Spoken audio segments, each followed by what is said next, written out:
kepada adik-adikku yang ada di luar negeri yang saat ini lagi bekerja, khususnya yang mendengar acara ini, karena acara ini juga didengar oleh adik-adik kita semua yang ada di Hong Kong, yang ada di Korea, ada di Kuwait, ada di Saudi.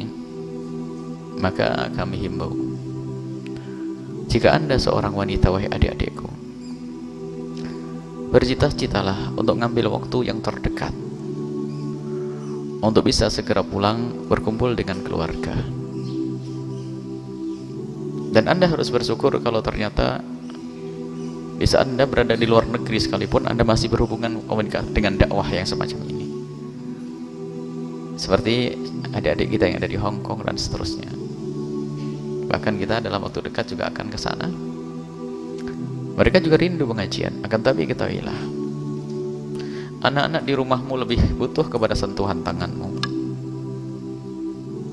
Kehormatan dan kemuliaanmu pun harus kalian perhatikan.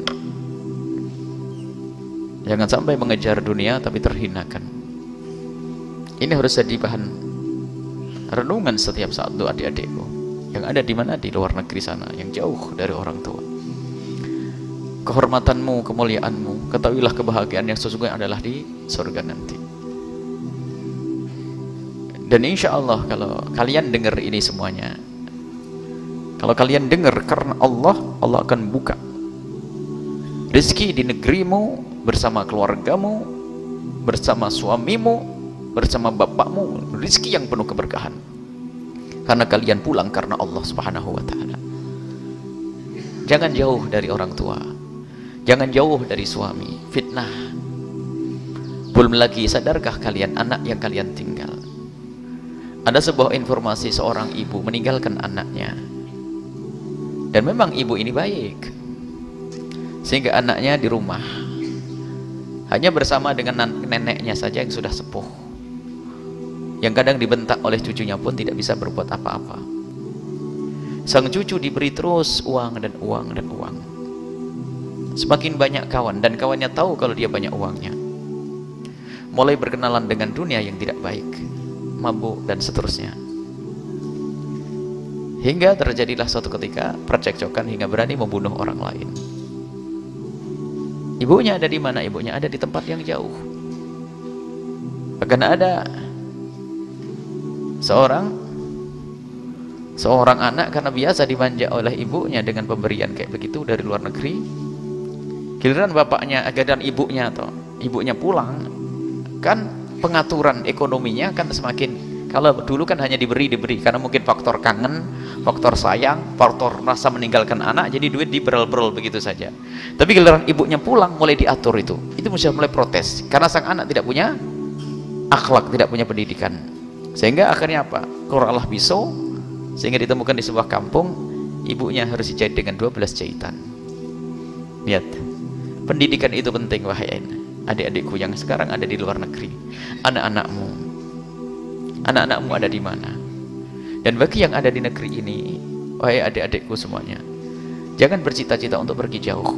Adapun adik-adik kita yang ada di tempat yang jauh sana, kita doakan semoga Allah menjaga mereka, iman mereka, akhlak mereka, dan semoga Allah segera kembalikan mereka kepada saudara mereka, kepada orang tua mereka, kepada anak-anak mereka, sehingga mereka segera menemukan keindahan di dalam hidup ini. Dan semoga Allah memberikan kecukupan di negeri ini. Dan ketahuilah, rezeki itu sudah ada jatahnya. Kalau jatahmu 1 juta ya 1 juta, jatahmu 10 juta 10 juta.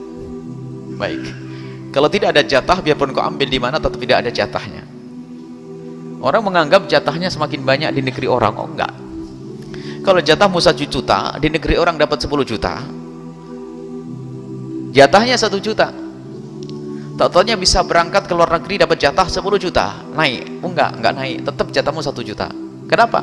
Dikirim ke anak pun enggak jadi apa-apa, dipakai untuk mabuk seterusnya. Tetap yang utuh adalah 1 juta. Maka lebihnya itu tetap jadi neraka nanti.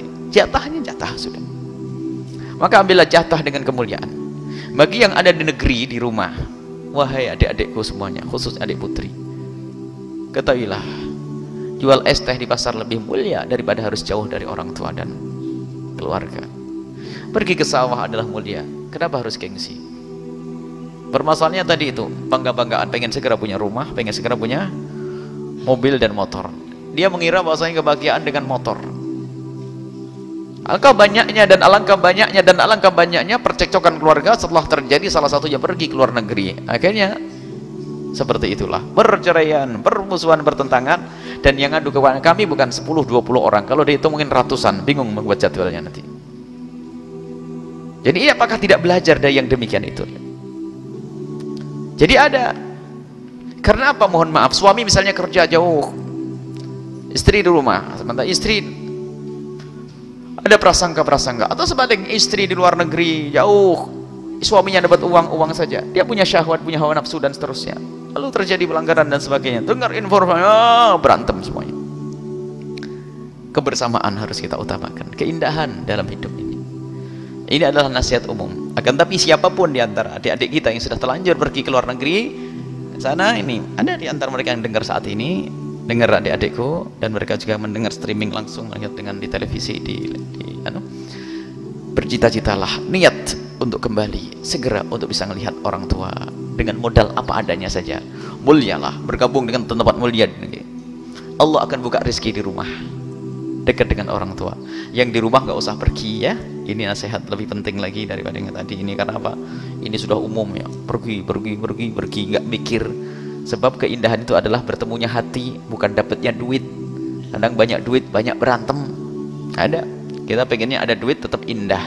Belajarlah dari kenyataan kiri kanan kita. Permasalahan adalah orang tidak mau belajar, tidak menggunakan akalnya, tidak digunakan untuk merenung.